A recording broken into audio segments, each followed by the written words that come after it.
Ngati-ati uga aja carcor rembugmu nek nganti kepurungu liyane awake dhewe padha karo gawe sangsaran Indra Pandhawa meneh. Nek aku ki bangsa nyimpen wadi pinter aku ki. Wadine sapa wae tak simpen kok. Nek wadiku malah tak ler. Oh, malah. Kang Mangkunawa Semar saat majam aja nganti aduh-aduh lagumu tak wangene mung sak rubuhing landheyan. Yen ana apa-apa aku bisa tetulung marang Siwa saat majamu. Nggih, ngestaken dawuh, Gus. Tandang Kratha Aswatama saksana mangsah. Kuya mentang gendhewa.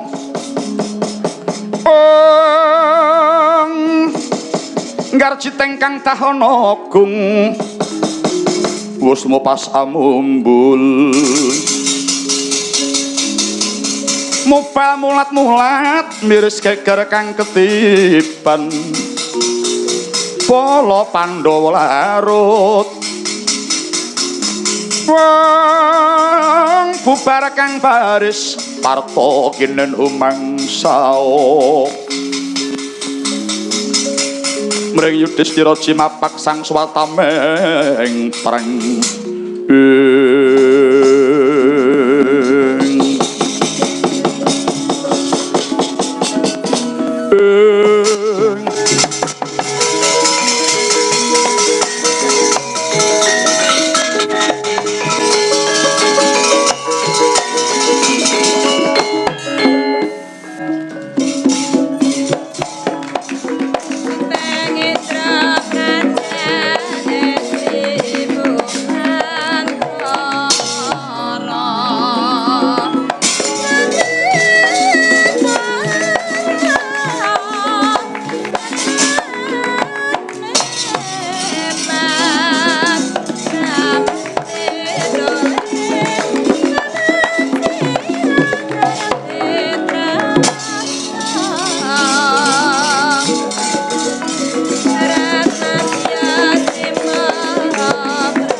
Pandhawa tata Katiwisaya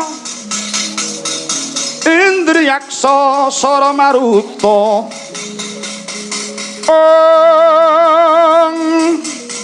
Pawana Pana Markana Samirana lan Warayang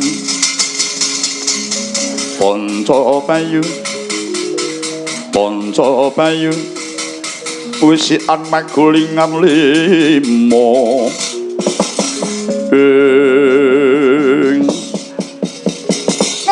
telah bujlang-bujlangi boleh selanat layak ngalah sawane panas ana manungsa lumaku ijen tanpa ruwangi maneh Gus kowe tak takoni ya Gus Teja Sulaksana ngarep jam mripan wae ngaku ya le ya nang nyoli ya Gus karo kowe ngaku buta tambuh marang aku balik genti takon ngendi dangkamu sapa percaya kamu waduh babu ditakoni terus blok kok parep saking kraton Trikarta aranku dadi ya kala Cengkong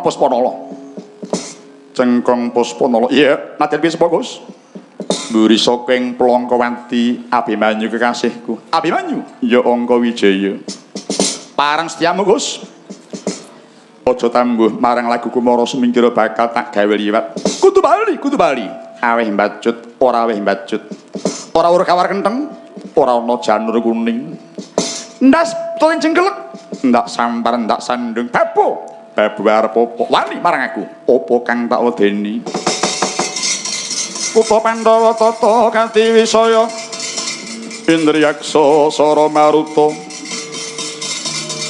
Pawana Pana Margana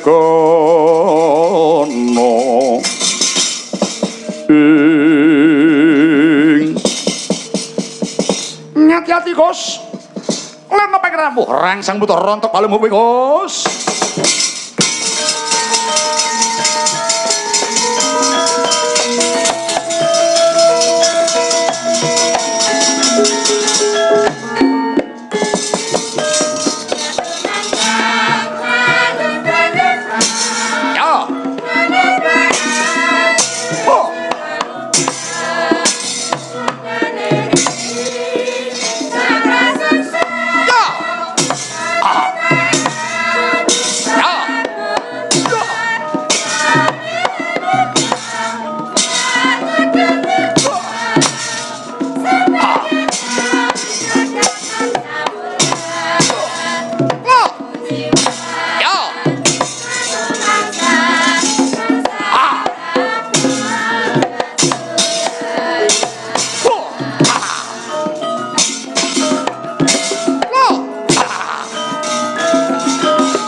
Aduh. Piye iki mau janjine ora ngene iki aduh ya. Aduh ya. Ya. Ya.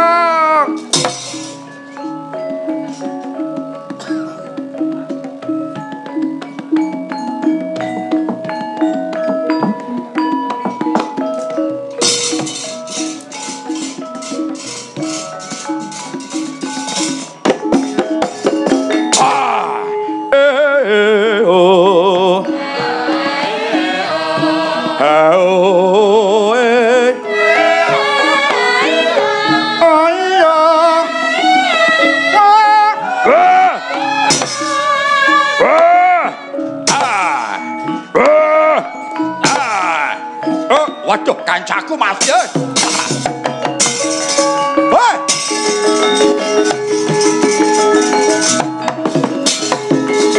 Yaksa klura kagiri-giri keng nyoler praboto abang kalagar manguwuh mungsuh haminta lawan hanggrolir singa napto kanthi pagiyun kaya arsana bro ora mati tak belani cok raja satriya ana paran sapa jenengmu Abimanyu kuwi sapa Detyakala sing nebah belakno patine kancaku njaluk mati mbara maju glundungi dadi glepung wae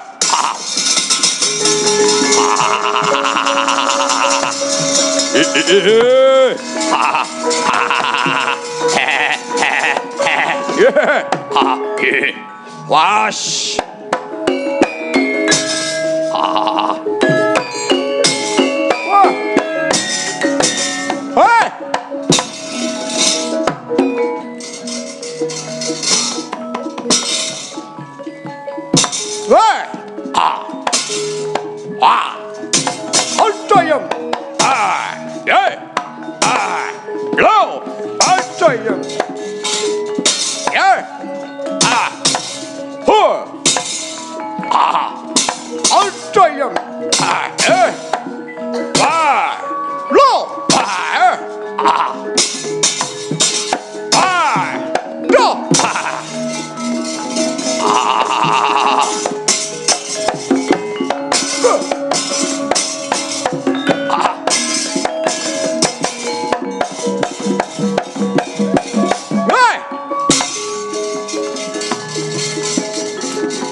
mentang gendembo tepya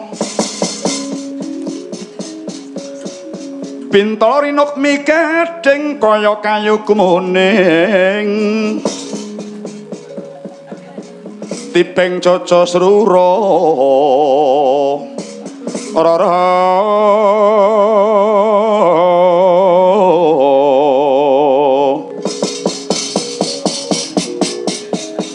manjing pakekesane kang ndarat prateng lancaran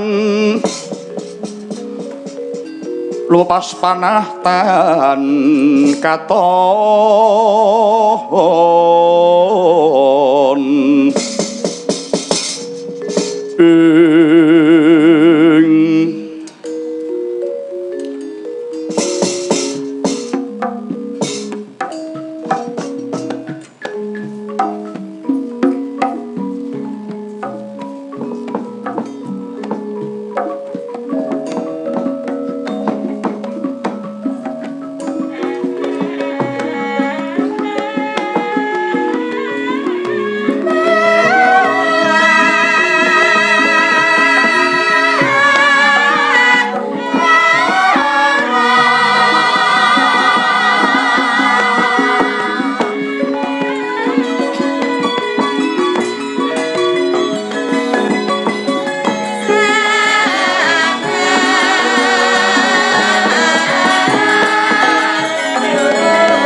aja nglokro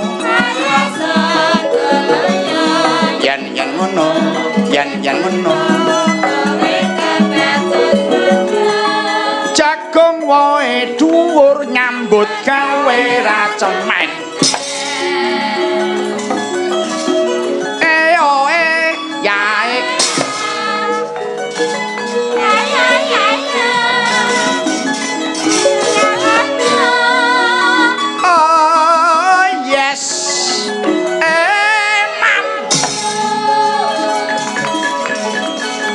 Bengawan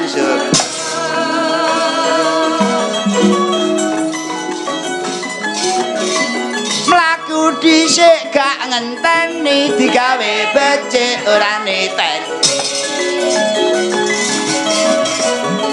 oe hayo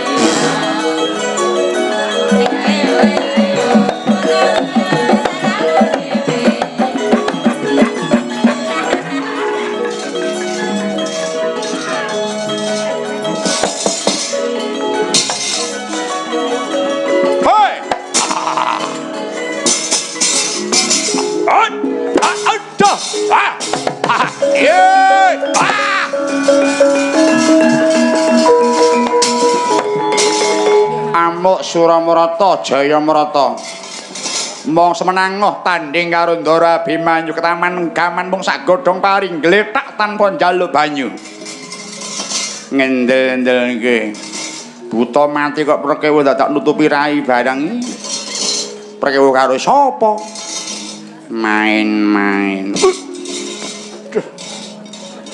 kena ndekku dhewe weh lah kok saya mundak gede ndek kuwi bar keluar negeri kok saya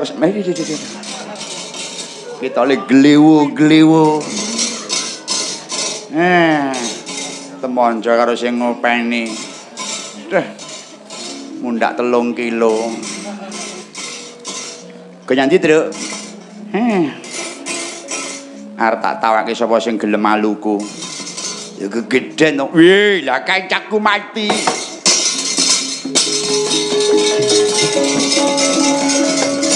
weh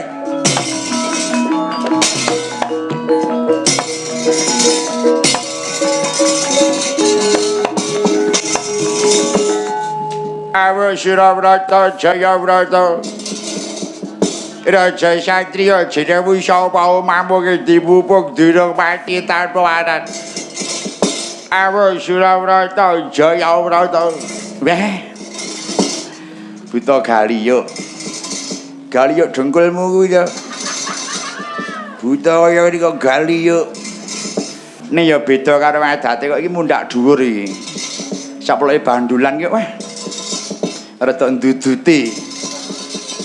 Jenengmu sapa, Kang? Aku Petruk, kowe sapa? Aku Detya Kalawik nyopani Gasing Rikma. Oh, tukang cukur. Kowe aja wani karo aku lho, Kang. Apa galak? Weh, piye to? Aku nek yahin iki galak-galake lho. Apa iya? Diapa iki? Aja to kowe mung manungsa siji.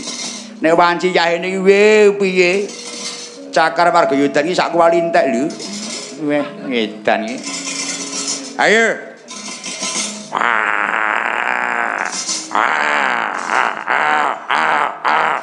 Kaya kene golek balung. Galak ini. Kowe ning omah ya galak. Galak. Karo kancamu ya galak. Galak. Ning pasar ya galak. Galak. Jadi ditakoni, Kang. Perang kok crigis e. Karo bojomu ya galak. Ya sok galak ya sok ora ya. Kok ora mesti. Ya ngadang-ngadangi ya.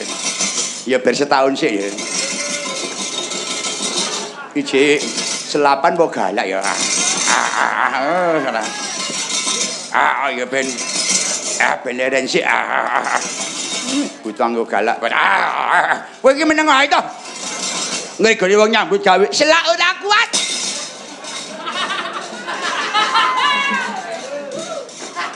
Perang kok crigi saiki iki mangsaku iki sing buta sing ndi to iki?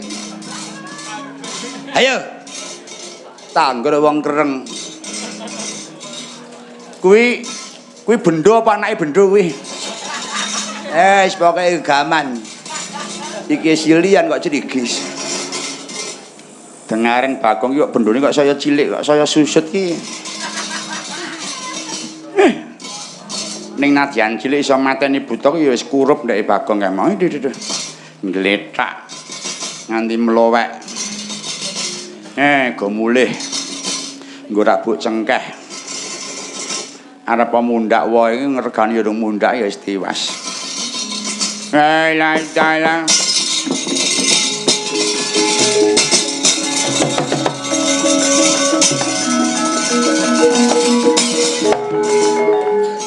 Ketiwasan dik rombongane dhewe mati kabeh.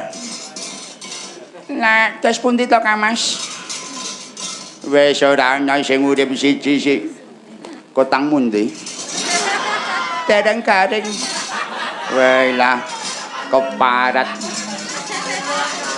Wong meme kotang kok sanggon-tenggon. Nganti kabur ditemu Hartono. Silakan.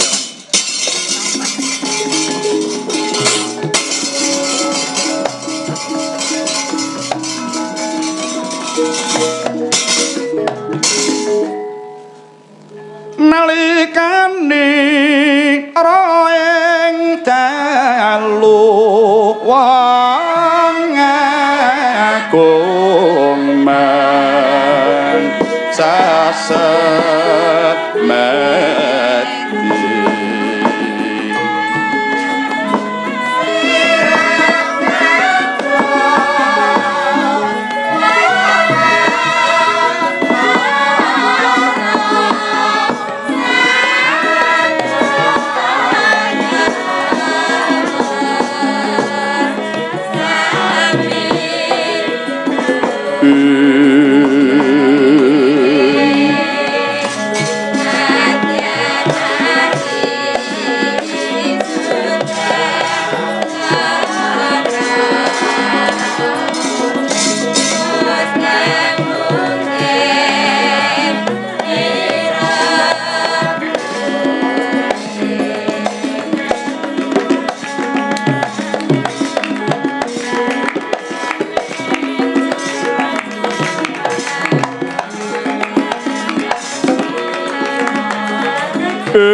kenthonging Paluapindha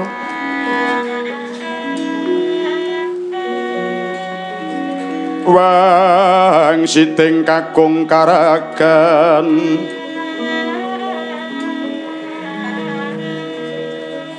hanjrah sabdaning soto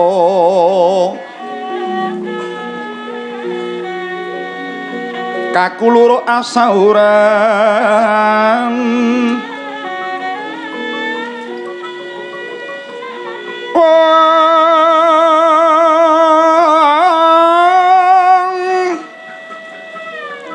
samono panmeh rahina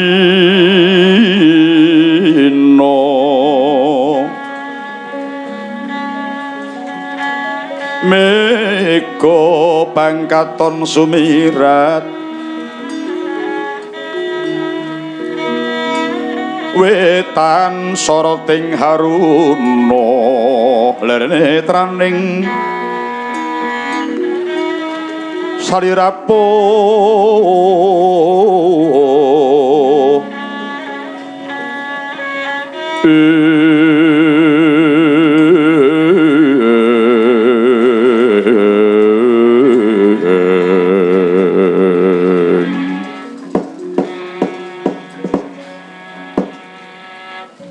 ludes kales telas tanpa tilas kuwananing yaksa katrajang gridaning Sang Abimanyu kathah ingkang pejah bangi rebah njrebapah pating baling kerah kaya glagah kang kapidak ing gajah sapejaing denawa laju tindak Sang Abimanyu ing pangajap enggal parating Puraya Negari Wirata sinigek ing lumawat genti kang kinucap wonten candhak ing lampah ing mangke datan kadya ingkang mungging keputren Negari Wirata Sang Retna Utari lenggah ing ngadhep ingkang abdi niken salindri datan kantun swaning abdi kinasih Sang Warahatmala ketingal ramyang-ramyang paningali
katingal ramyang-ramyang madyan ing kedhaton Negari Wirata lamun dalu kaya rahina labet kathah ing sesedya ingkang minangka renggan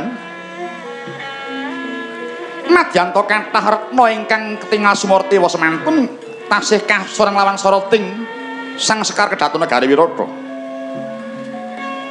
Punika tawarna niat Majendra ing Wirata kang mijil wuragil.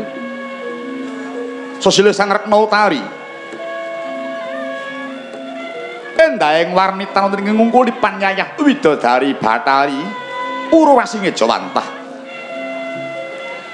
Pinar ing madaning sasana linadosan sang ya para mban ingkang den pandhegani dening Niken Salindri. Katingal ngabiyantara kados nawung duh kita ing wingking datan kantun abdi juru hangladi beksa tuwin olah karawitan anamipun sang Kedhi Wratnala.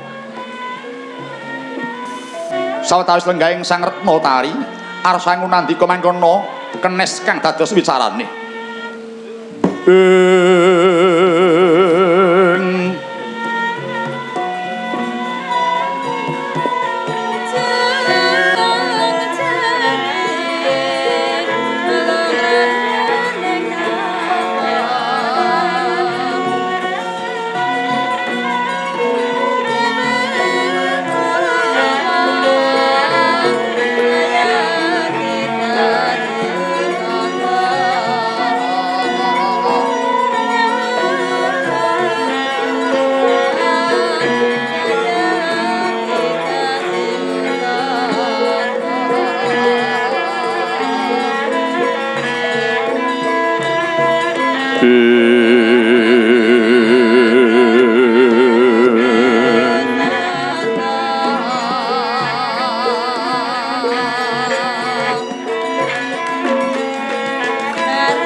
Leng-lenging driya mangun kong kanduwan rimeng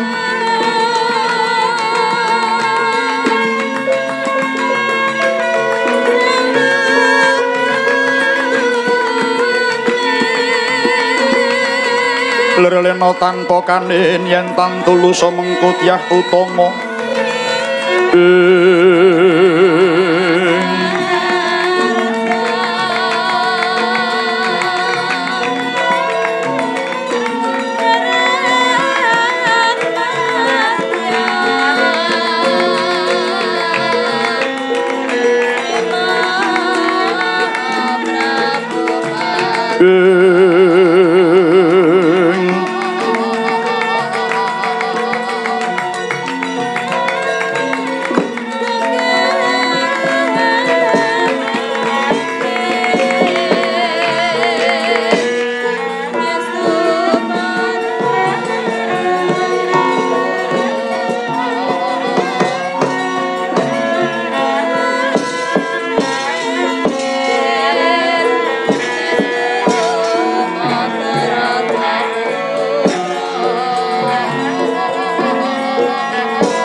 mongko kantining tumuwuh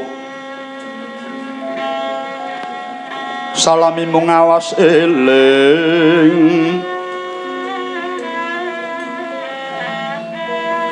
eling lukitaning alam dadi wedyaning dumati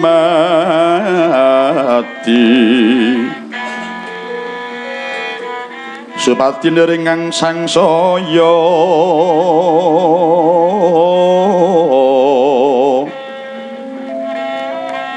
yeku pangreksaning urip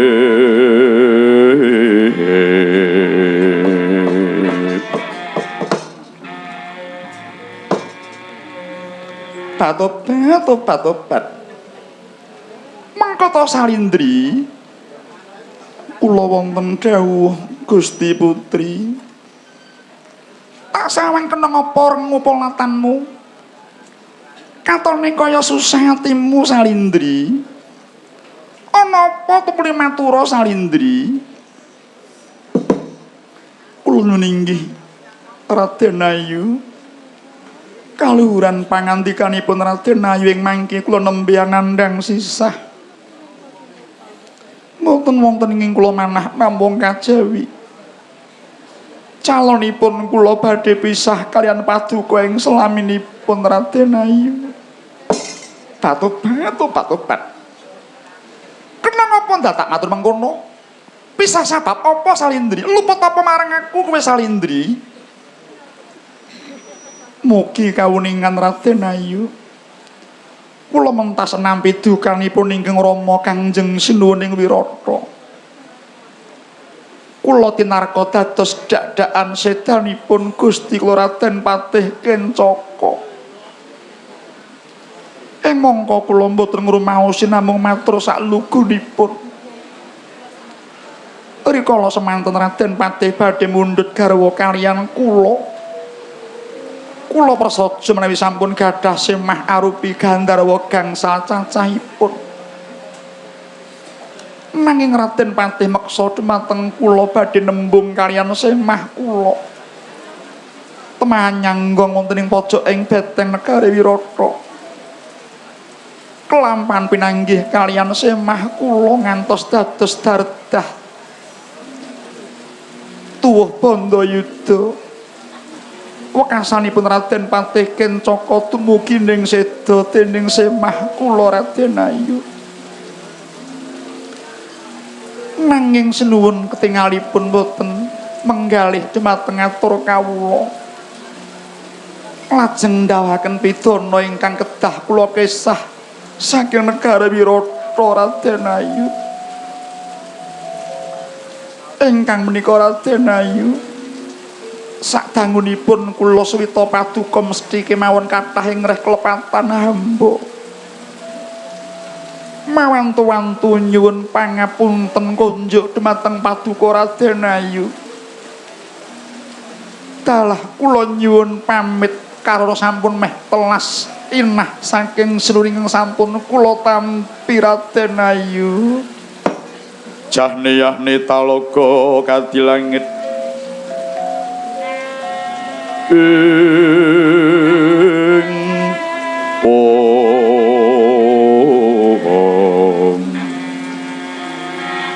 Mambang tas pasulan upamaneka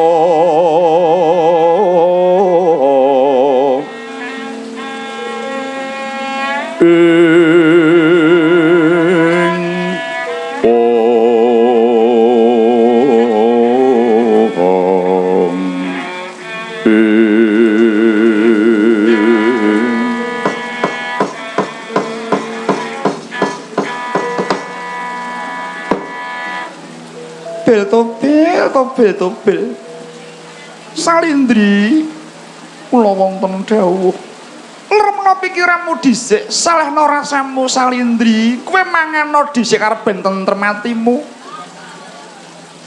aja gumampang sira pamit marang aku bakal lunga saka ing kene Salindri yen kangsi sira lunga saka kene banjur sapa sing bakal ngladeni lan momong ngarang aku Salindri aja lunga ya Salindri mana marang aku mesakno marang aku ya Salindri aja lunga ya Salindri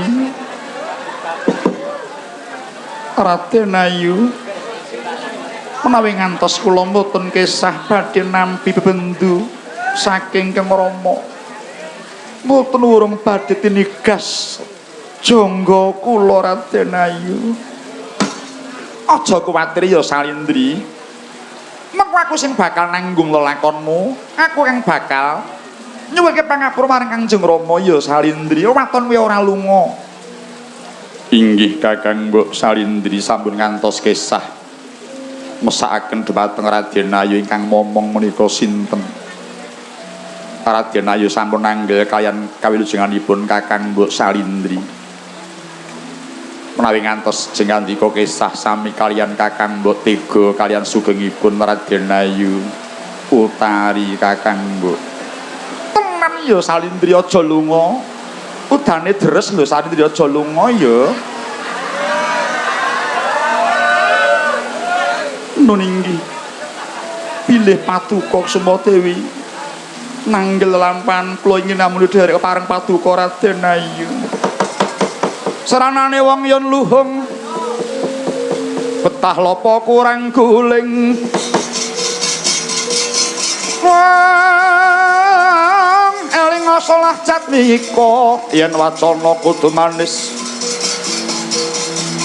Muris semeng sasana samaning manungsa sami. Praptaning Sang Utara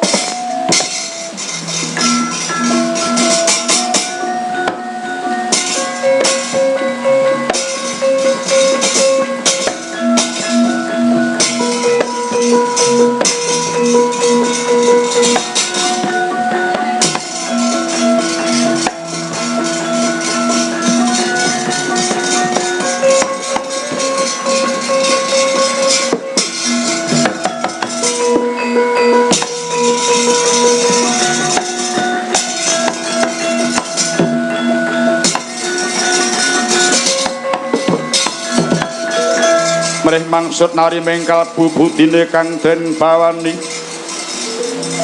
wenganing tyasukarila badane kabawah sami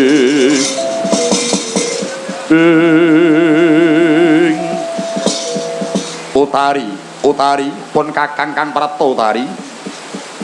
Duh Kakang Mas, wonten menapa ketingal sumangka pengawak bajrawipun Kakang Mas Utara? Iki dina geger Wirata Utari. Iring imbang kidul ana mungsuh kang nekani bakal ngrampit Praja Wirata. Mungsuh saka Ngastina dipandhikani dening Prabu Duryudana, Bisma, Durna, Basukarna sak kurawane. Padha jarah rayah marang desa nganti Tlatawirata. Ing mangka para wadyabala ora kuwat nrenggulangi marang kridaning para Kurawa. Klebu Kanjeng Rama rumangsa miris kekuatan saka Ngastina. Ing saka iku sabdaning Kanjeng Rama kabeh isining negara Wirata lanang wadon gede cilik kene padha ngungsi. Aja kongsi kecandhak dening Kurawa luwih-luwih sira Utari. Aja nganti kaboyong dening para Kurawa. Ayo enggal ngungsi Utari. Tobat kados pundi to Kakang Mas? Kakang Mas wis aja nangis. Iki wis ora ana sing bisa mbetengi Praja Wirata. Ayo enggal lumayu Utari. Pun inggih Kakang Mas. Bumi gonjang kancing langit kelap-kelap kateng. Lirikin sanging sang maweh gandrung.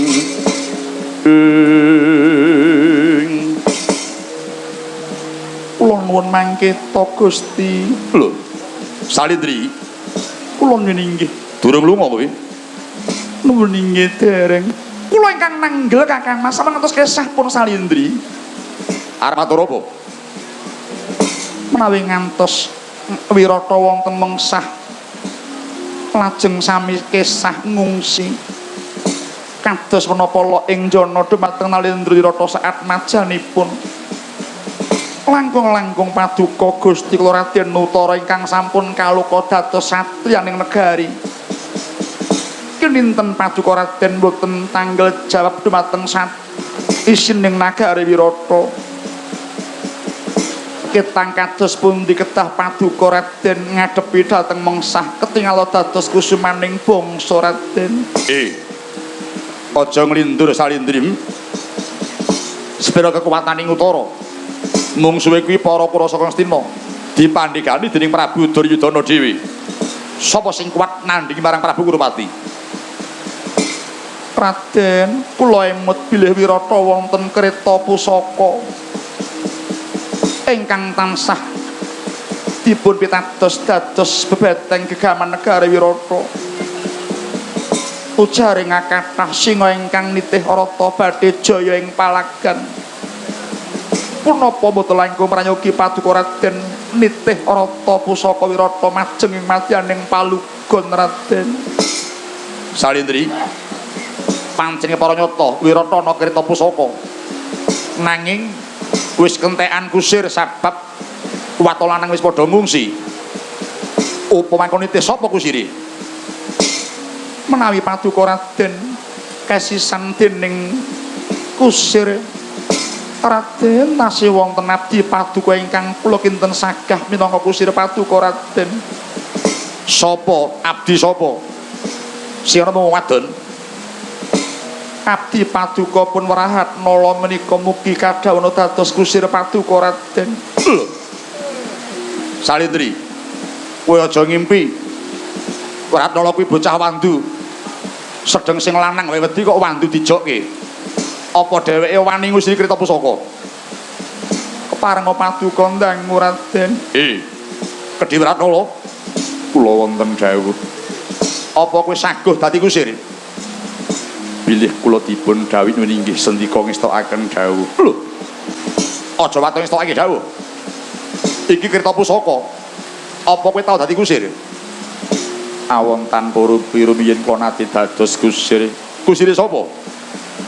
Nalika kula swita satriya madu kula Raden Harjuna. Kula dados kusiripun Raden Harjuna. Lho. Kowe nate ngusiri marang putuku Janaka? Kula nyuwun inggih. Tenan. Saestu Raden. Nyata laruta saking dosa sanggara kula. Ya mutosa sang Sri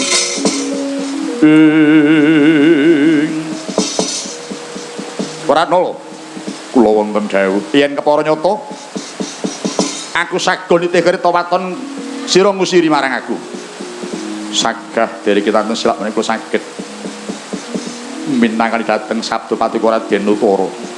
Utari, kula wonten dawuh bakal adu nasib ingsun bakal ngatonake marang kasatriyanku. Bakal ndak wanek-wanekake aku magut nyang palagan kan nitih rata pusaka ing Wirata. Sabab Ratnala bocah wandu sago ngusiri marang aku. Sumangga Raden sing ati-ati kraton. Ratnala wonten ayo metu. Mapan ing donganing kreta. Kusirana monggo kula dherekaken Raden.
Bumi goncang kancing langit kelap-kelap katon lerikin canging sang maweh gandrung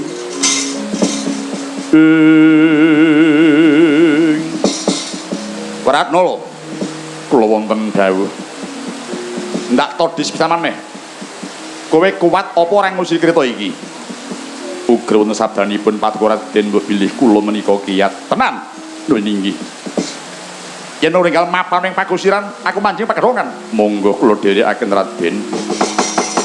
Rikata sang Rata Wirata lumampah magut abayak-bayak manjing jero paprangan mobat mabit punang cemedi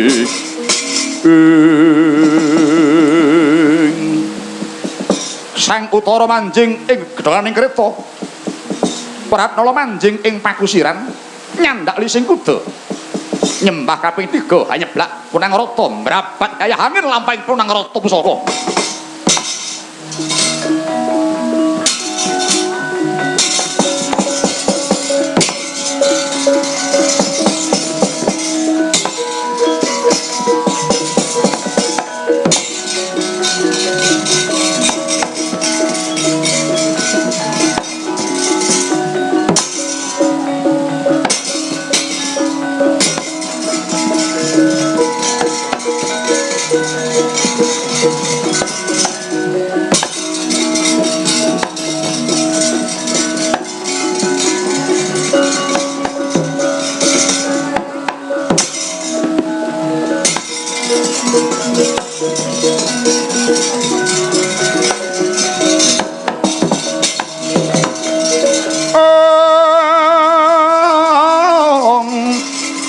nyata laruta saking Yudhasa sang Kura kula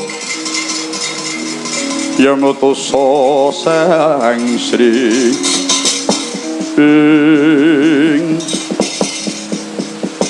Paman Sempuni kula wonten dawuh nggih anak Narpati bleduk kados sampai ampak Paman kula tingali menika kereta Kancana Wirata dipun titi Senopati goteke ngakathah surak ampuhan sami ngeploki dhateng Atma Jendring Wirata namipun utaring magut dados Senopati.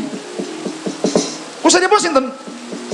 Manut katerangan kusiripun lare wanduwing Wirata namipun Kedhi Wratmala. Wah, dalah. Kusir wandu kok nglakokke to biantere ora ilok. Wah, ora umum bantri nganti kaya ampak-ampak bleduke. Dudu karepe dhewe. Utara wis ora nyawa. Paman Patih wonten dawuh dirancak gaman Paman. Nggih, dari sasana kula lan perintah kula ayo ngerancak gaman kereta iki karepe remuk bubuk dadi awu kretane. Nggih, Paman.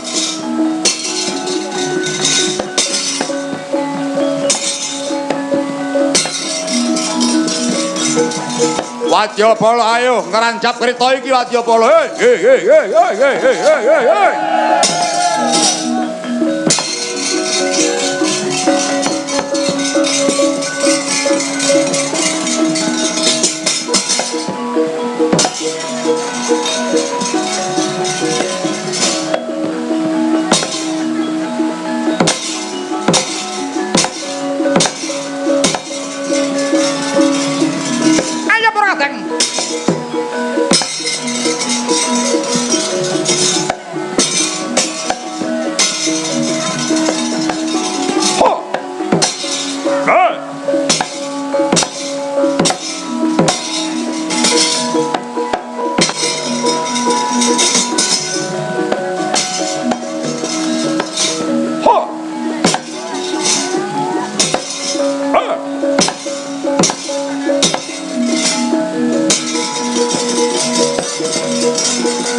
Rikat lampeng rata tanantara prateng sukuning arga heram tumingali pakuwana sirine dendeng saengga praja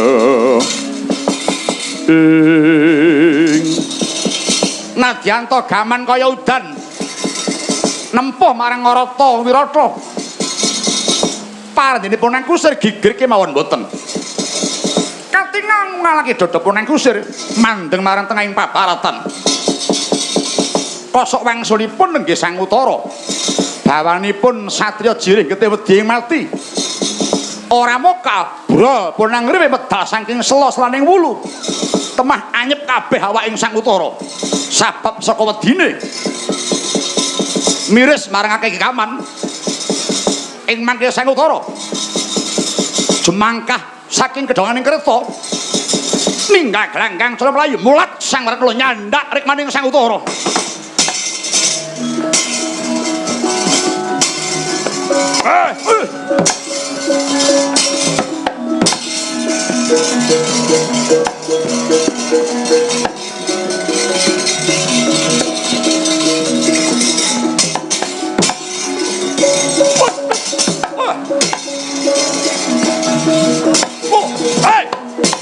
Parat menungso marang tata patrap Wiratnala tanpa ngejani marang Gustine anggap mopo kuwi njambak rambutku pangkatmu apa derajatmu apa njambak marang pajaning ratu. Nyuwun pangapunten Gusti, dene kula cemanthok njambak rikmanipun paduka Gusti. Mboten nama kula menika ngirangi ngreh kasusilan menika babar pisan mboten. Ing tata gelar ingkang kula jambak rikmanipun paduka Raden namung ing batos kula njambak raosipun paduka Raden Utara. Ngeman asma paduka Raden ing atasipun sampun sagah dados senopati. Namung sabab menapa paduka nilar glanggang colong lumajar. Tilar madyaning rata.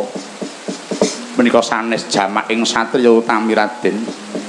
Ing atase putra ratu kok yemung sudra patrape. Nista pocapane. Duh Raden, paduka dereng ngantos bucik kusikanipun teka lajeng tilar paprangan mendah asmina kathah dumateng paduka Raden.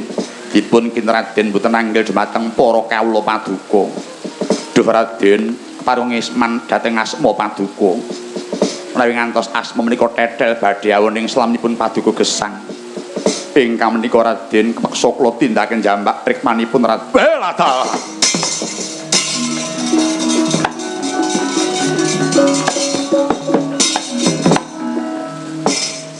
Wiratnala nadyan rada srengen tembung menangi bareng tak rasakake bener kowe luput ana aku Wiratnala. Yen tanggon kula mayu konangan para kawula dikira aku iki nguci reng pupuh nista pocapanku. Oh ladalah tak trima banget Wiratnala kowe ngelingke marang Utara.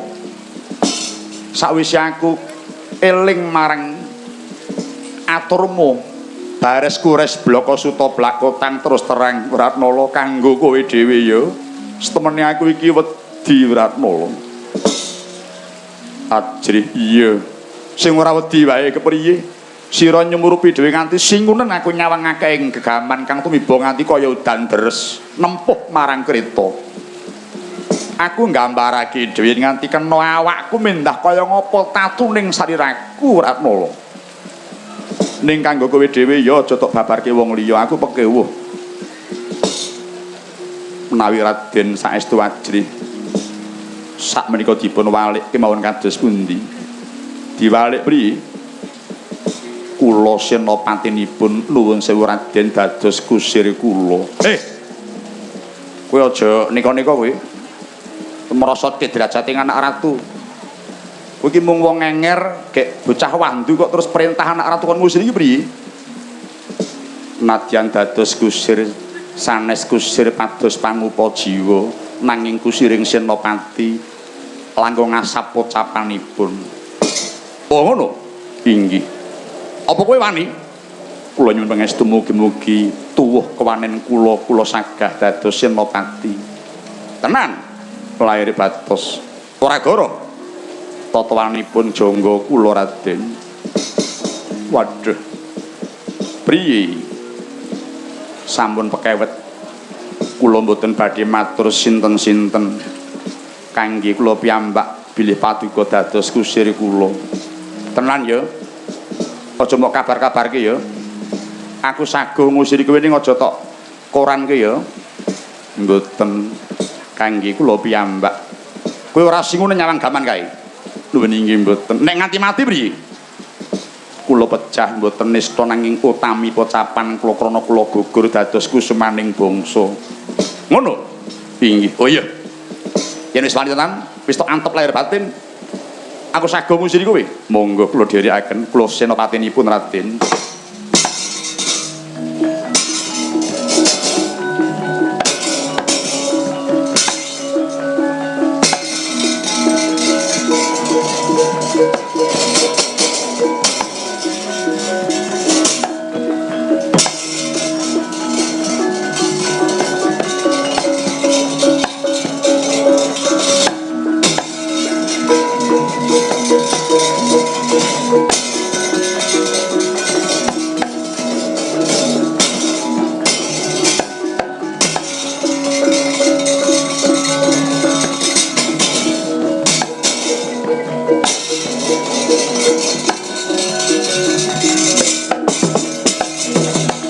Gedangkrang Sang Ratnala mapan ing gedhanganing kreta.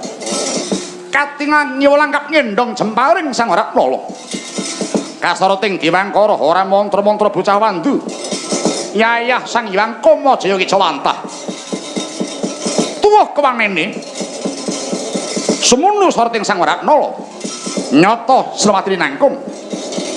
Kosok wangsulipun inggih Sang Utara.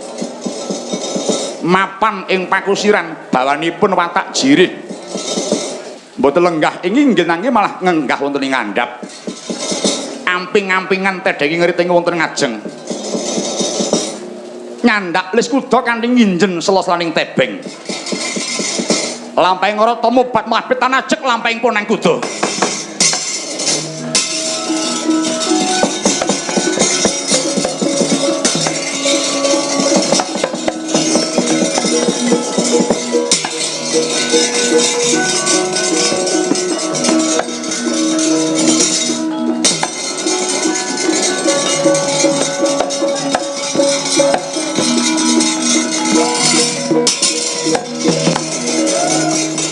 Panyapala Pandhawa yuk gumulung mangusiring sata Kurawa kambah gongke Surakatite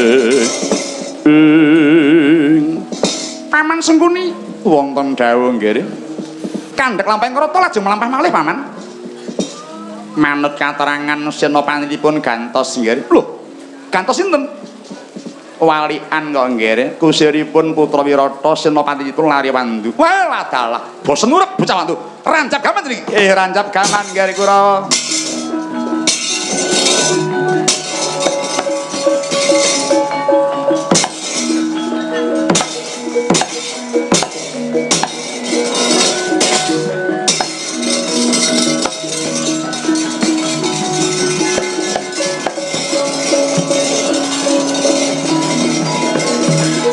ayo gar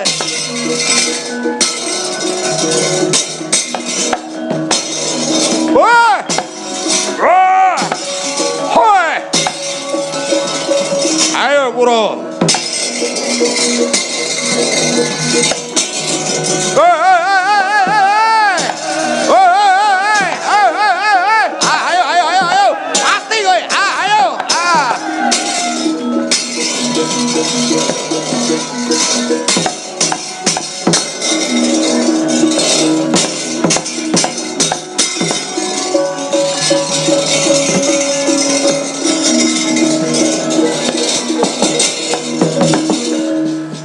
Raden apa Ratnala lampahing krita kok mboten ajeg wis butuhe mlaku kula aturi mirsani ngajeng wah mirsani piye wong aku iki wedi kok kon nonton kalau deloken gaman saya akeh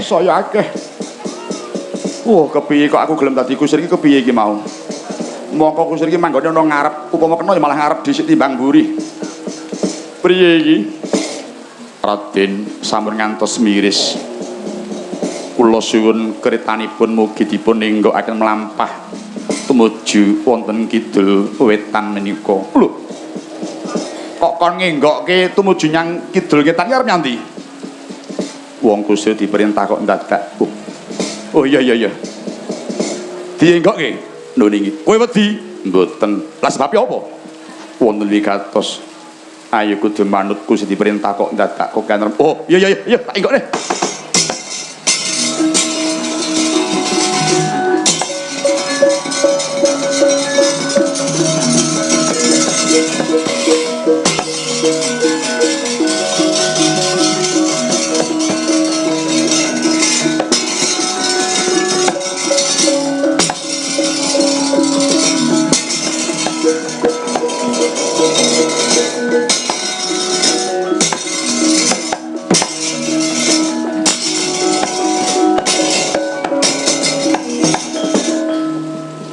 Aja ndadak kowe nganggo jalamis nek wedi ya kandha wedi.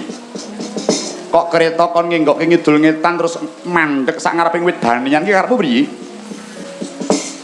Nyuwun pangapunten Raden. Kula badhe mendhet gadahan kula ingkang mapan wonten ing Plagara ing wit danian menika. Kowe duwe apa? Kula aturi mirsani Plagara wit menika wonten menapanipun.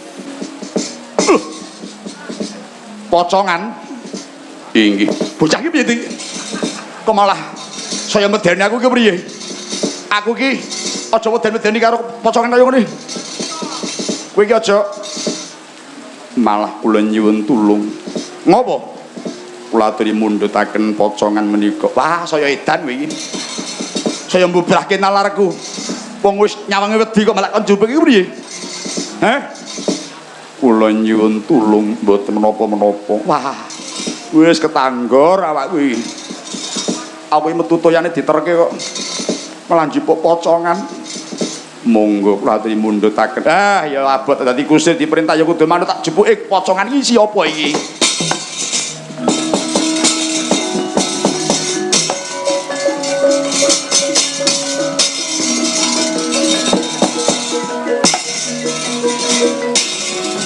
Ya. Kok malah jengkar. Wis kono, deloken dhewe. Tamatno dhewe. Aku tak amping-amping wit iki. Sampun ajrih mboten menapa-menapa. Ora apa-apa priye wong pocongan ora apa-apa. Kula aturi mbikakaken. Amoh. Saya ndelaru bocah kuwi.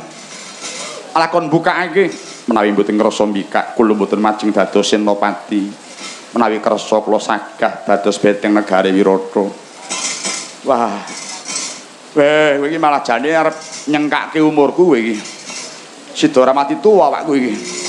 Wah. Kok tak udari mak pringis. Wah. Mboten menapa-menapa. Ora apa-apa piye iki lho iki malah anyep kabeh awakku iki. Wah, pocongan kowe aja medeni aku mau sak tembe dikon tak buka isine apa iki.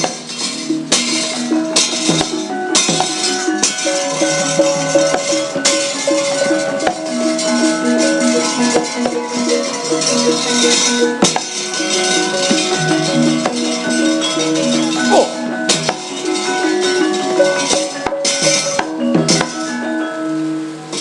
Udaring pocongan kok isi gaman maneka warna. Kula nyuwun gamane sapa iki? Kula aturi mirsani mbaka setunggal. Wah, lah iki sapa kok nyimpen gaman kok primpen temen ana ing Plagara ing wit dipocong bareng. Ora pangling iki kala nadahi. Kula nyuwun inggih. Iki kerising putuku Janaka. Kula nyuwun inggih. Leres sabdanipun Raden Utara. Kula suwun rumiyin. Aja. Kowe ndak ora kuat kanggo pusaka iki pusaka pingit iki. Mbok bilih kula kiat nyepeng Kiai kala nadah menika. Nyo. Lho, kok sajak anter wae iki. Kowe iki ora wediyen kewalat. Mboten nyatanipun menika jodho nderek kula. Wah. Bocah iki nek kewahyon ambak mung wong wandu kok nyekel keris kok penak wae. Iki ora pangling pusaka. Lho. Kiai Pulanggeni. Inggih. Iki ya ndake putuku Janaka. Inggih, leres kula suwun rumiyin. Aja. Iki malah luwih amput tinimbang kala nadah. Kowe ora kuat. Nawi ngantos mboten kiat pejah kula lampahi Raden. Nekat bocah iki nglalu iki. Nyo. Inggih. Lho. Kok ya ndredeg kowe ora tau iki? Kok kowe kuat nyekel Pulanggeni? menika jodhonipun kedah tumut kula. Wah. Aku iki kres anyar ora tau gelem manggon aku. Kok malah pulang geni kok sacok penak wae melu kowe iki. Monggo kula aturi mirsani malih. Wah. Ora pangling. Iki Pasopati. Kula nyuwun iki ya ndeke putuku Janaka. Ana jemparing beda wangun wulan tumanggal kuwi genah nek Pasopati duweke putuku Janaka. Nyuwun inggih. Lah iki bocahe nang ngendi iki? Mangke rak pinanggih. Pinanggih priye wong lunga sayane ora mulih kok pinanggih. Kula suwun ngampil rumi. Aja, iki gawat. Kula kiyat nampi. Weh, bocah iki cak cek cak cek. Kaya penak antar wae iki. Weh, sajake kok tukang keris kuwi iki. Tukang gaman iya. Iki namung kala mangsa ngopeni pusaka. Monggo menika kula aturi mirsani malih. Iki Harda Dedali. Gamane Janaka sing bisa lumaku dhewe. Kula nyuwun inggih. Wah, putuku Janaka iki ana ngendi? Inggih, kula suwun rumiyin Raden. Aja, iki gaman gawat. Kula kiyat mbekta Raden. Wah, ora nyono kok malah kowe kok mung cak-cek nggawa gamane si Janaka iki priye? Kakiat risang kapirengmu. Prinanggul kinempit gampit. Soroting puneng pusaka tumanduk marang pasuryaning Sang Wiratnala. Mulat sang utara datan pangling bengok sanalika. Lho, putuku Janaka, putuku Harjuna ya elah dalah. Wah, putuku Nger.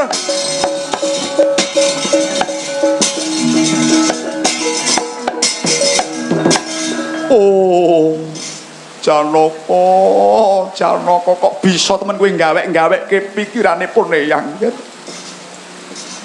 Ora nyono wis to, aku mau apus krama aku ora bakal bisa sabab soroting pusaka tumanduk marang pasuryanmu ora pangling kowe rak putuku Janaka to. Nyuwun pangapunten Kangjeng Hyang, kula keng wayah permadi. Walah putuku Nger, putuku. Kok ya kaningaya temen kok dadi bocah wandu bar iki karepmu ki kepriye Harjuna? Nembe dados telampahan Kangjeng Hyang. Wah. Putuku Janaka, gedhe atiku, tetek pikiranku bareng ngerti yen kowe kuwi putuku Harjuna. Wong sak negara Wirata kok padha pangling kabeh sabab kowe dapukan bocah wandu. Kula nyuwun inggih. Yen ngono Nger Harjuna, piye karepmu pun yang mung manut? Sakmenika kula badhe nglajeng kelampah dados Senopati Wirata. Sagah nundung mengsah. Nah niki aku njagake. Mesti bisa ketundung mungsuhe. Wis aja to mok dadeke kusir. Tok ngelapi sikilmu aku gelem. Mboten badhe. Wah, mongkok pikir ayo tak kusiri Nger Harjuna. Jaya Harjuna putuku Nger.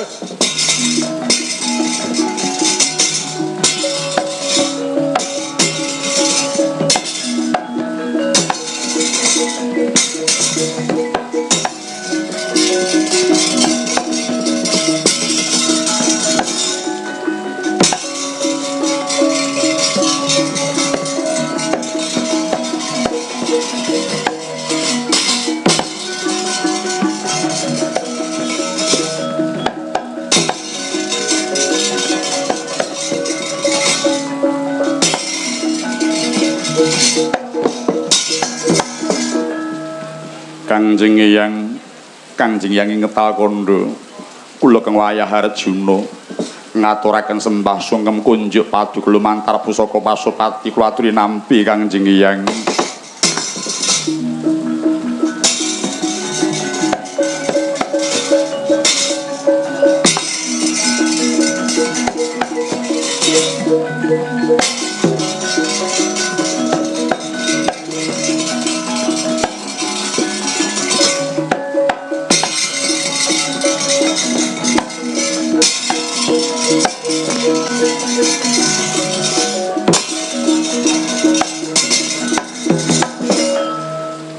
Ora kok oleh ngewak-ewakake Senopati Wandu. nibake pusaka tanpa dinerke dada mung tumibae ngareping pepodo ngilani dadaku ngepel mestakaku wi wong Wandu apa-apa kira Bisma ora kuat nampani pusakamu bocah Wandu anggepmu apa ngremehke marang Bisma wong tumibaning gaman kok ora ditamake nyang dadaku aja ndadak kowe ngeman marang aku ayo mara gage ulatno aku sagun nampa pusaka lho ora pangling Pasopati putuku ngger puneyang ora pangling sira bocah Wandu jebul putuku Janaka dhewe Harjuna kok pinter temen kowe nyulap lelakonmu dhewe ngger Harjuna kok kuat-kuate dadi wong Wandu kowe Harjuna putuku bocah bagus kang tak tresnani iya aku tanggap ing resasmitamu Harjuna ing tata gelar sira namakake pusaka ini kebatinanmu sira ngabekti marang Puneyang tak tampa bektimu kulut Harjuna pengestku tampanana nyonggir Harjuna lumantar gaman iki lan dongaku mandya jaya ing selawase putu-putuku Pandhawa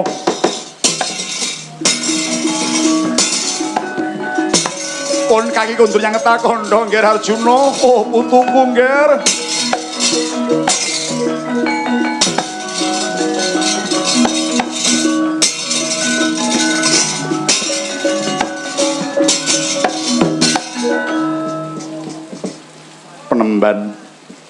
penembaning Sukalima guru kula ingkang sejatos kula kang putra pun Harjuna penemban sembah kula kunjuk lumantar pusaka Pasopati kula trinampi penembaning Sukalima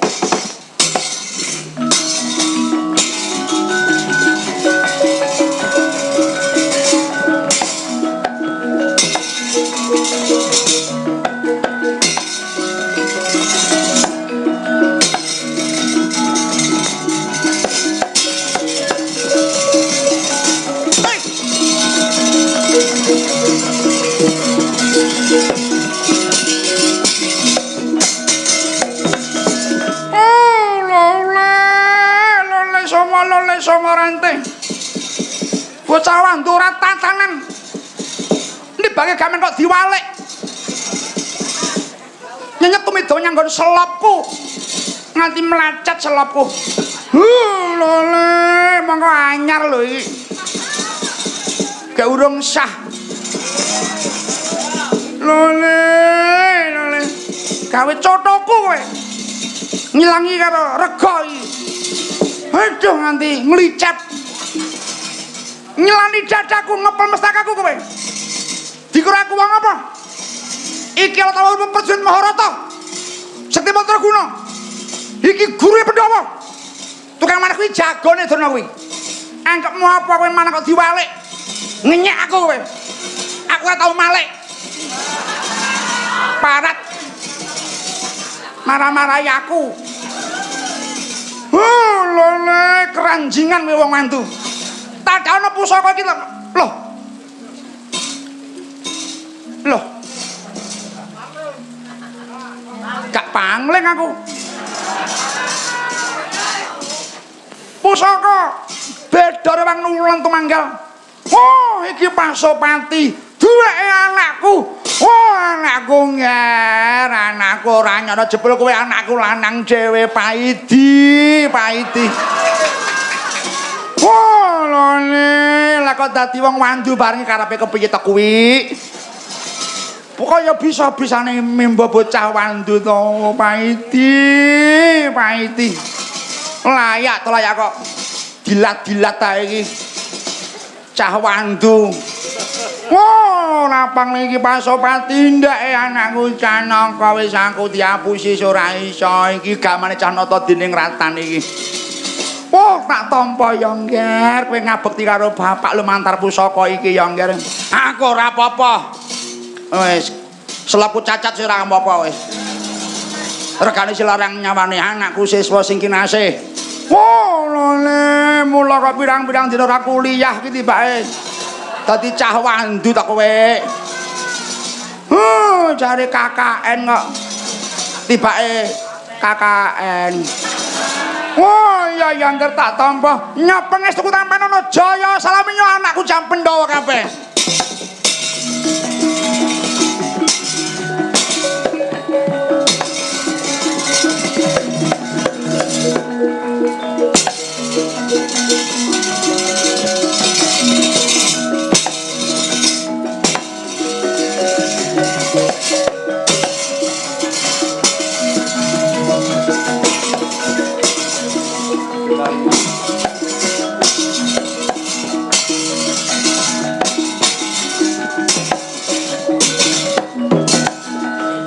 Harudali tak jaluk gawimu suwarna maring Kakang Prabu Ngawangga sungkemku kunjuk Kakang Ngawangga mangkata Harudali.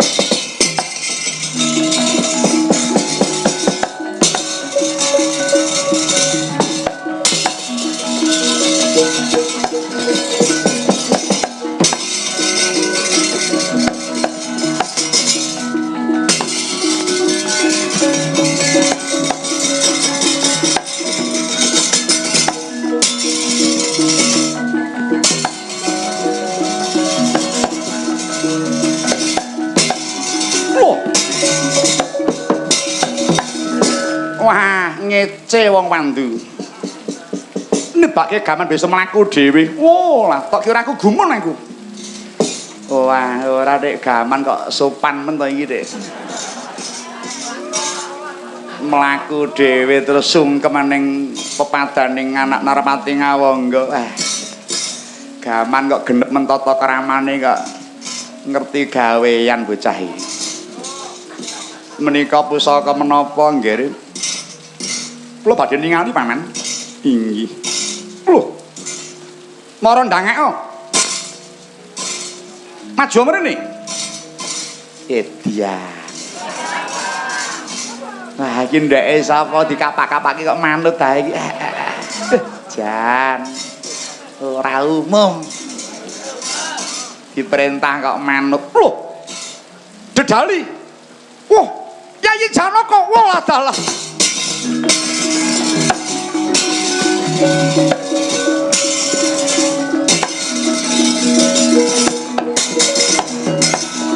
Wala dalah adikku Yayi Arjuna. Lemantara pusakamu harus dalipun Kakang ora pangling Yayi.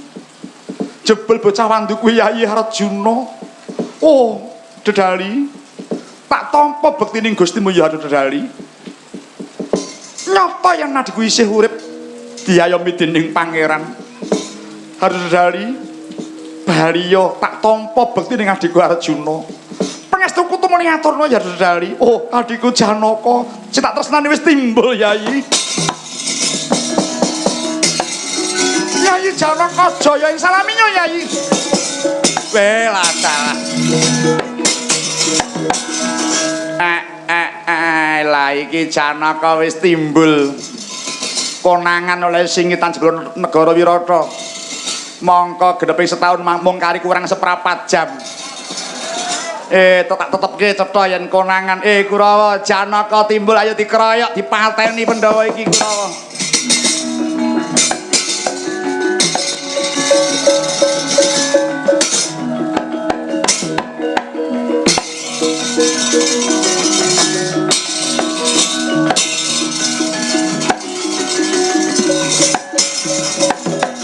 Aja ndadak nggutu api ramur.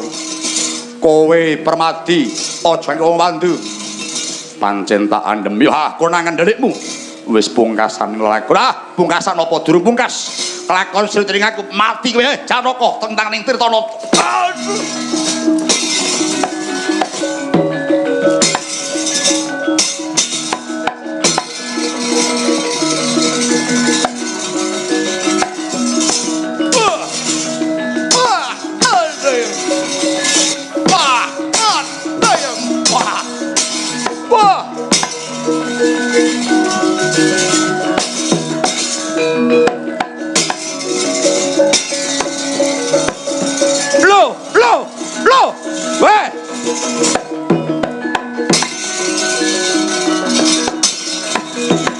Wah, ora pangling. Iki dudu canjagalan iki. Wah, kowe Werkudara, konangan delikmu kowe mampus lu.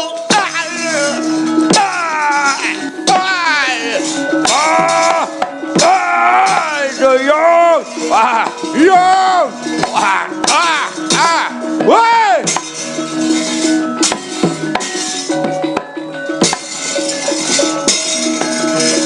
Hey. Woi. Hot. Wah. Hot.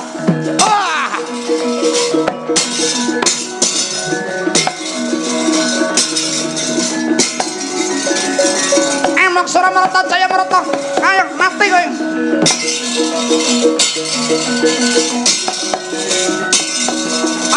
Iki Werkudara iki. Mati kowe. Sayang. Sayang.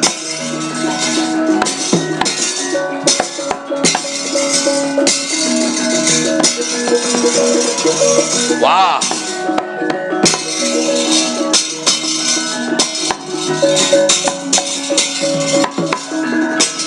Wis kowe ndelik nyang leng semut. Konangan Werkudara. Dadak ngaku canjagalan. Iya, aku wis timbul. Konangan marang Kurawa mlebu nyang alas. Mara gagi etungen wis genep 13 taun. Durung. Kurang 10 menit. Wis genep 13 taun. Ayo mlebu alas, ora kelep rangket dening aku kowe. Aduh.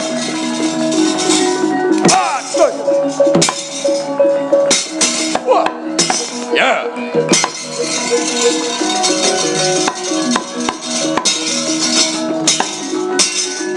Hoi. Toyong. Oh.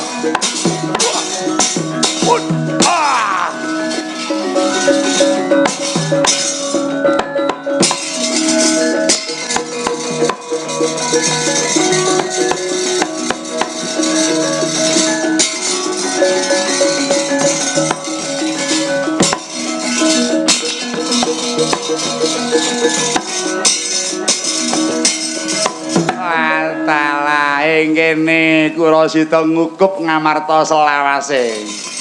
Werkudara timblana wirata mangka urung 13 taun pas.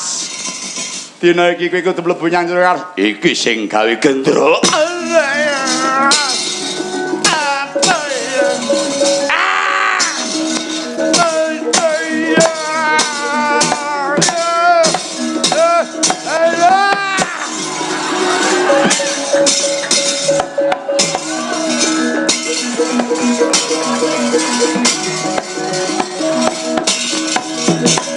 Oh dalah putuku wis timbul kabeh ning Praja Wirata.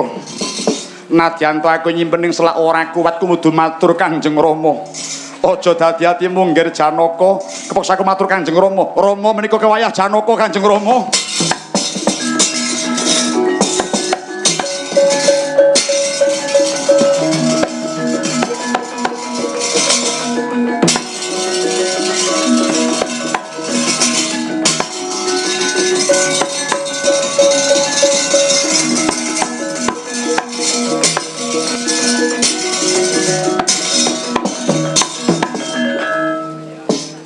Kangko kula wonten dawuh leren dhisik oleh padha ajar main dadu.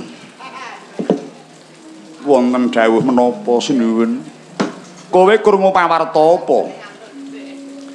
Pawartos menapa? Wah, mula ya sok tilingna kupingmu Kangko. Pesabanmu aja ado pitik karep ben ngerti kahanan jaban kedaton. Wonten menapa? Ora nyono orang legewa. Semono kekuwataning mungsuh saka Ngastina kang dipandhegani dening Prabu Duryudana, Bisma, Durna, Basukarna lan Tirta nata sak kurawane kabeh.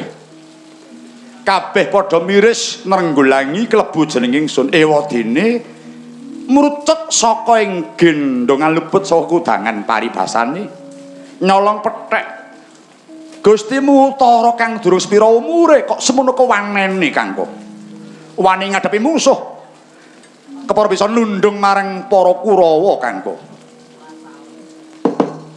Sinuwun piye punapa mboten klintu pangandikanipun sinuwun kliru piye manut ingkang kula ngertosi ingkang saged nundung mengsah sanes Gusti kula utara ingkang saged mangsulaken mengsah abdi paduka Larya Wandu namipun Warahatnala. Coba to nek ora anakku muka kok semono kewanene Kangko tuwuh kekendelane mungal dadane tanpa miris nontonake gegaman. Utara besok pantes gumanti keprabon saklungane anakku mbarep Seta Leta apa nyang Gunung Sukarini jebul Utara wakile kakang ni mbetengi Praja Wirata. Sinuwun saestu sanes Keng Putra Raden Utara namung ingkang saged ngunduraken mengsah abdi paduka pun Warahatnala. Kowe iki omong apa? Kowe iki ora atur kok nglindri piye to? Kula matur menapa wontenipun saestu sanes Gusti kula utara. Ora cetha ucapmu kuwi mbok yo rada maju rene kok aku iki ora pati krungu. Bawane kuping tuwa ki ora pati tengen. Kowe iki omong apa? Maju mrene. Si cetha oleh matur. Surum-surum tiwangkara kingken Darmangoswa kang layem Kenya ilang manis watanan nirandu kumel kucem rahnya maratane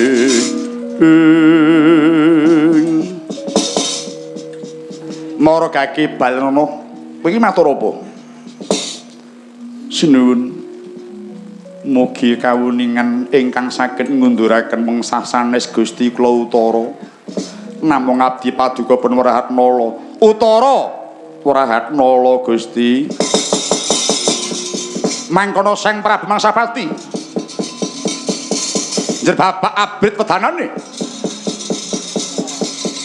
labet duka yasini pinampi aturing Sang Marat Sang Kangko ora mokal saking sruning deduka sigranya ndak kotakan dadu dan sawataken tumibeng bathu ing Sang Kangko ndatak sakala ponang ludira seta medal saking embun-embunan nanging dereng ngantos mawahing siti prayekna salindri nyandak tempolong amadhae marang ludiraning Sang Kangko.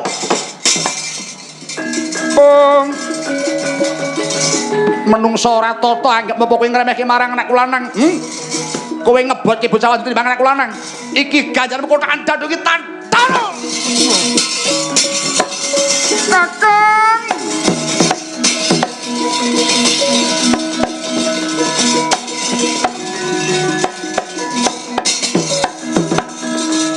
Watanan nira landu kumel kucem arah nyomaratane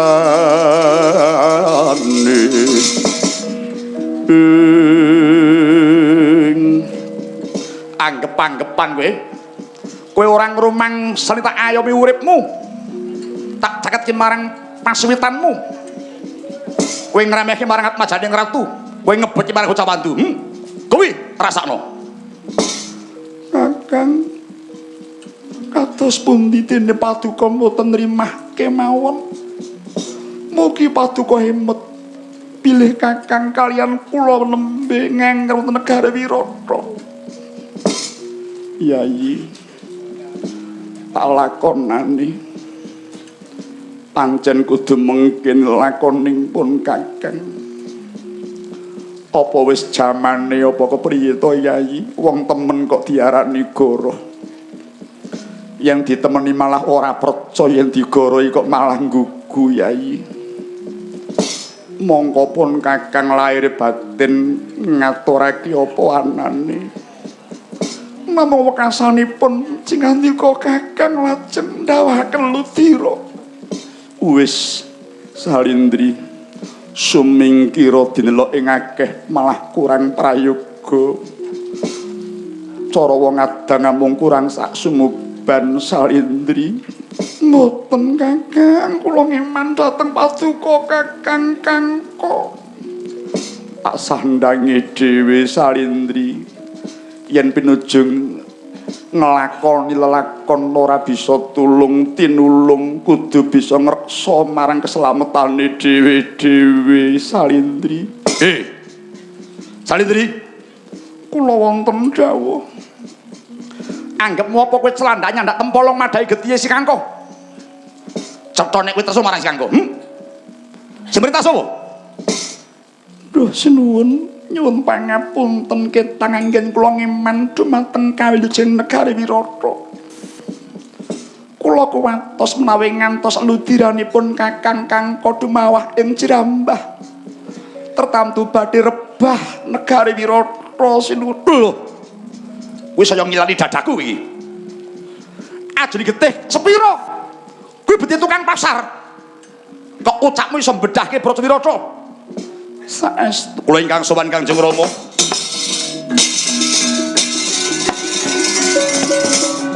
Anakku lanang, anakku lanang.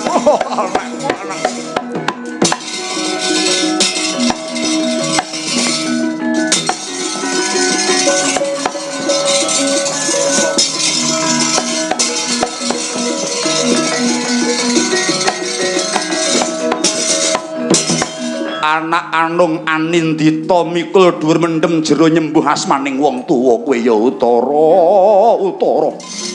Bapakmu wae kekendelane ora kaya kowe ya Li, bocah bagus anakku lanang. Wis ora ilang olehku gedhekke karo anakku lanang. Wis ora tutuk kuliahmu ora apa-apa. Ning nyatane kowe sekti mandraguna kowe ngger. Anakku lanang Utara. Iki besok panguwasamu kabeh Wirata iki ya Ngger Utara.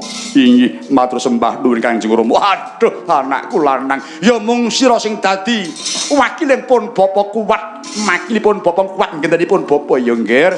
Singangsana lenggah ana panguwasa cekelem ya aku tak trima mendhita wae. Tut wuri handayani. Kanjeng Rama kula suwun paduka tutuk lenggah ngasta panguwasa negari Wirata ngantos paripurna ing benjang.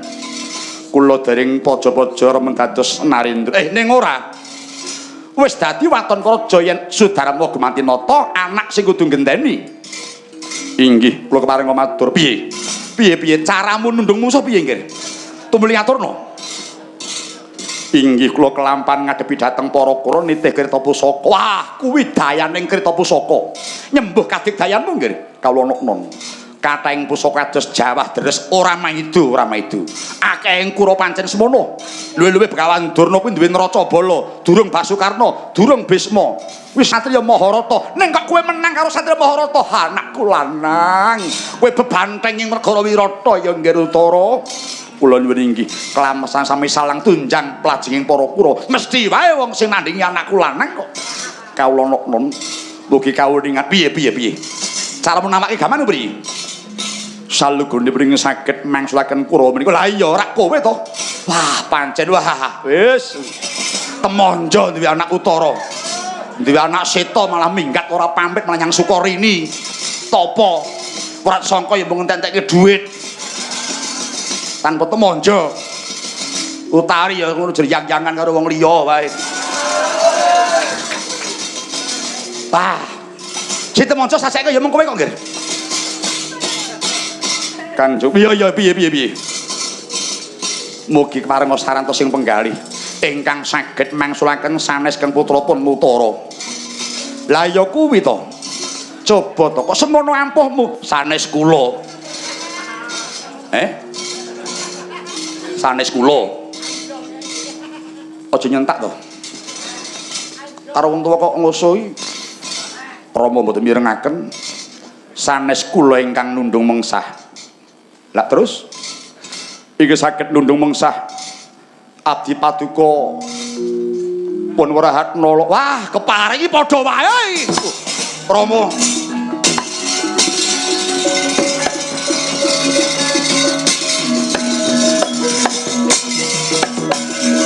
Kanjeng minggat to. Aku ora sudi krungu rembugmu. Manggri Mino. Wis aku ora sudi nonton karo dapurmu. Kuwi mung setali tigawan padha wae karo kakangmu kowe. Minggat to. Rama kula dereng tutuk atur kula. Ora mok tutuke. Nyebel-nyebeli wong urip. Nyepet-nyepet mripat. Minggat to. Kula purun kesah waton sampun tutuk atur kula. Arep atur apa? Kowe arep apa ora sudi mujuti aku? Ora jegos apa jero obo wae. Minggat to.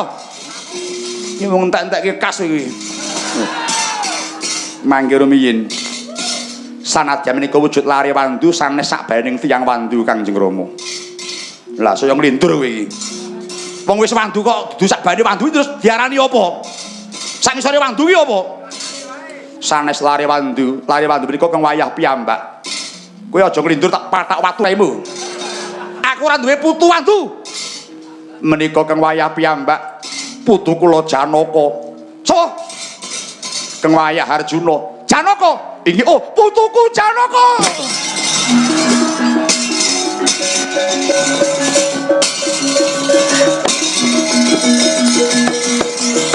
Putuku yer.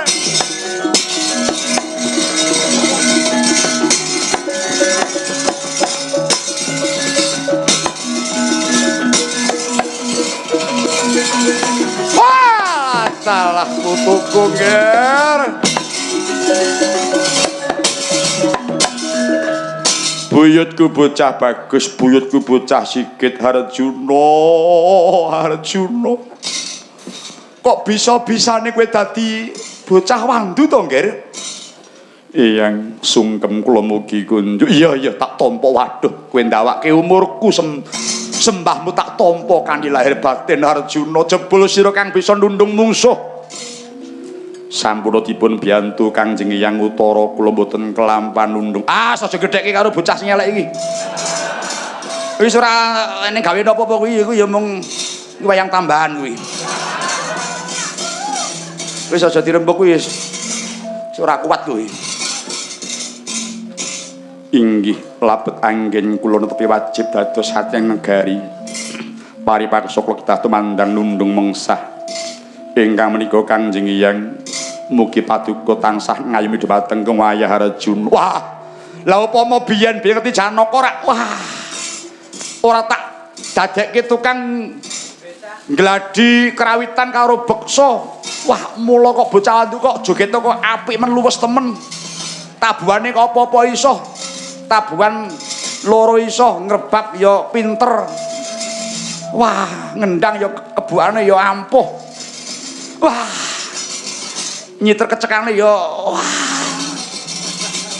gambang ya keranjingan. Wah, mula ya anakmu kok ndrindil. Saka pintermu Janaka lega rasaning pun kaki, Nger. Dudu Arjuna sing teka persasat dewa kang ngandung kabahagiaan Praten Negara Wirata. Mugi kawuningan mboten namung kula piyambak ingkang mapan ing negari Wirata. Sapa wae? Kang Wayah Pandhawa sedaya sami swita wonten ing mriki. Lho. Ana kene kabeh? Nuwun inggih. Sapa wae? Koko Prabu Punta, Kakang Mas Werkudara, Kakang Mbok Duripadi, adi kula kembar sedaya mapan ing negari Wirata. Saiki ngendi?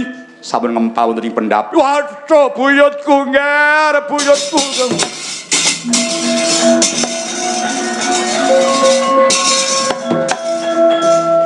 Pancen bapak sentimen karo aku kok. Lah mlayune rono kok nendang mburi ra ya. Nek ora nyelake ora enek. Oh, entek edite.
Kyai Semar, kula sinuwun.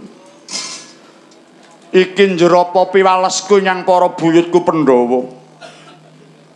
Ora nyono aku ora ngerti yen buyutku padha mapan ing Praja Wirata kabeh. Puntadewa kok ya kaningaya temen kowe mung tukang nampa sapon pasar.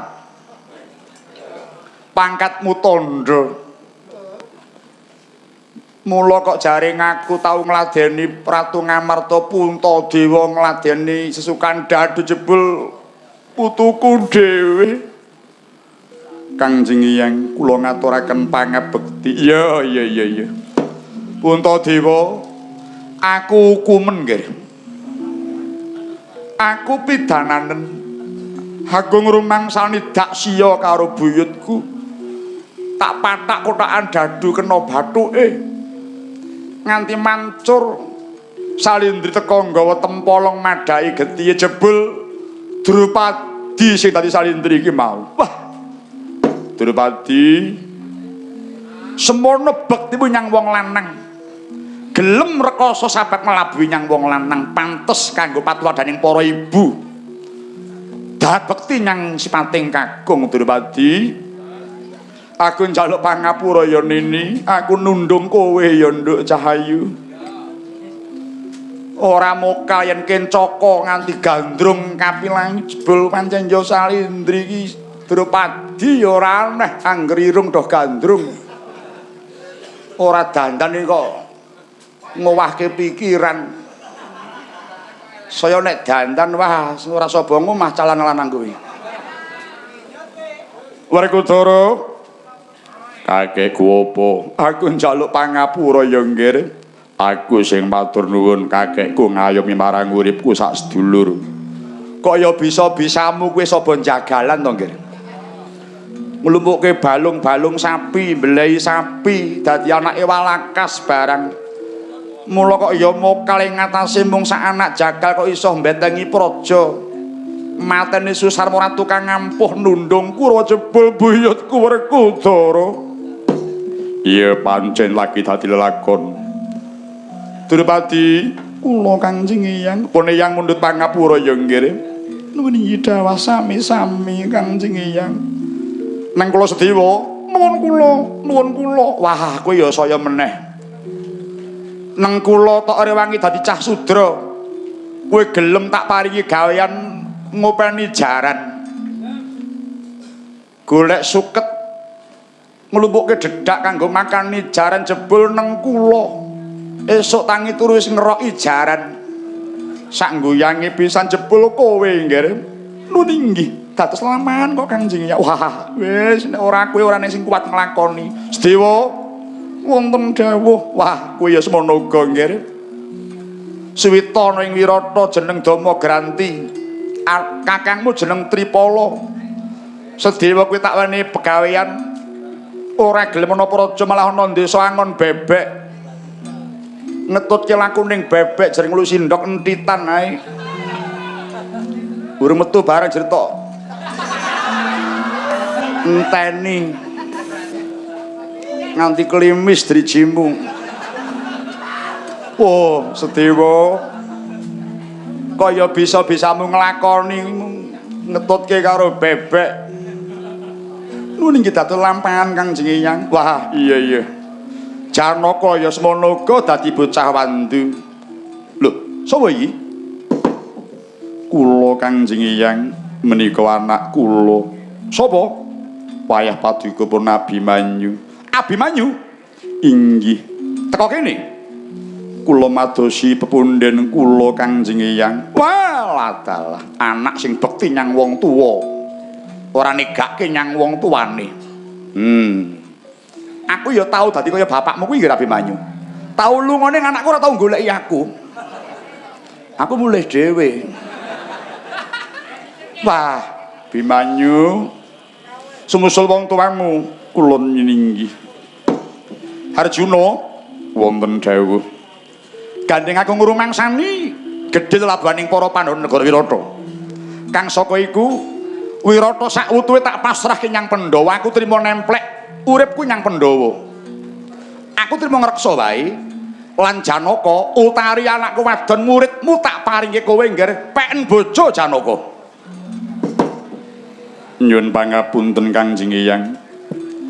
Eyang Retna Utari menika sesembahan Gusti kula saha menika siswa kula. Kula perkewet krana yuswanipun langkung enem Utari tinimbang kula. Menawi menika dipun paringaken kula inggih ngaturaken penuwun nanging nyuwun pangapunten kula mboten saged nggarwa dhumateng Eyang Utari. Sebabe menika siswa kula ora apa-apa. Guru kepek murid ki ora apa-apa akeh tunggale.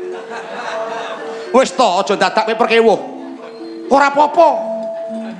Dosen kepek mahasiswa niki akeh tunggale. Ora mau Janaka dhewe. Rombongan kowe ya ana Janaka. Ana. Guru kepek murid iki ya ana wong rombongan kuwi. Sing gampang kuwi lho ya.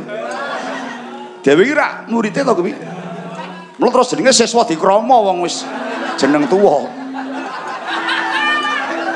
Wis ora gagas murid butuh aja tok campurke nggih. Kangjeng Eyang piye? Bilih kepareng Eyang Utari badhe kula dhawuhaken kaliyan anak kula Abimanyu kemawon. Sinuwun kedah paduka nglenggana. Tuwin kedah paduka kepareng nampi sabab sampun dipun paringaken dhateng Ndara Janaka. Saking Ndara Janaka badhe dipun dalaken sinten kemawon kedah paduka mboten kenging suwala. Oh iya. Yen mengkono kareping si Janaka aku ya mung sadrema nekseni. Ning sajake ya wis sak barakan nek karo si Abimanyu Utari kuwi. Ning apa bocahe gelem priye nggih Abimanyu? Namung nderek keparingipun Kangjeng Rama kados pundi? Ya nderek wae wong anakku ayu kok ora nderek iki. Edan apa? Iya, yen pancen wis gelem nampa, muga-muga Utari gelem nglakoni. Nggih. Babar lampahan menika mugi dadosa piwucal dhateng sagung titah utaminipun sanggianing para sarjana babaran saking UNS mriki. Kamulyan kedah linambaran prihatos. Kamukten kedah linambaran rekaos. Mboten wonten kok mukti tanpa rekaos, mulya tanpa prihatos menika mboten wonten. Inggih kanthipun ngrekaos tuwin prihatos ingkang ing tembinipun ngunduh dhateng kuruping pakarti. Oh, mengkono Kyai, ya aku nekseni. Gandeng sampun purna gati monggo. Jumeduling Gusti kula Pandhawa. Mahanani jumedul sumunar sarating UNS ing samanyuswa 18 warsa menika hanjayeng bawaning salaminya. Iya Kyai, aku nekseni. Wondene kula sak kancing Kyai wajib ngrumaosi kathah ing klepatan kawula mawantu-wantu dhumateng para pamirsa saha para miyarsa lumantar Radio Immanuel. Kula sak gotrah nyuwun gunging samudra pangaksama. Wekasane ngatur monggo sami asanti. Hayu-hayu, rahayu, niskala, jaya-jaya, jaya salaminya UNS ing Surakarta menika.